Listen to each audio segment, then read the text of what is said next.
శ్రావణ మాసంలో వచ్చేటటువంటి పౌర్ణమి ముందు శుక్రవారం వరలక్ష్మీ వ్రతం.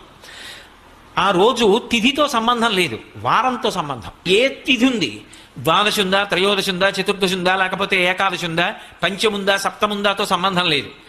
చివరికి వచ్చేస్తుంటుంది శుక్లపక్షం. పౌర్ణమి ముందు శుక్రవారం ఏమొస్తుందో ఆ శుక్రవారం నాడు వరలక్ష్మీ వ్రతం చేస్తారు. వరలక్ష్మీ వ్రతం చెయ్యడానికి అసలు ఈ వ్రతం ఉన్నది అని మొట్టమొదట లక్ష్మీదేవి ఎవరికి చెప్పింది? చారుమతికి చెప్పింది. తెల్లవారు లేస్తే మనం కథ చదువుతాం. చారుమతి ఆ మాటకు అర్థం ఏమిటి? నిజానికి అద్భుతమైనటువంటి పేరు, ఆడపిల్లలకి పెట్టడానికి పరమయోగ్యమైనటువంటి పేరు చారుమతి. ఎంత చక్కటి పేరు! చారు అంటే సత్, మంచి అని, చాలా చక్కటి ఆలోచన కలిగినది, విశాల బుద్ధి కలిగినది. మతి బుద్ధి, మంచి బుద్ధి కలిగిన పిల్ల.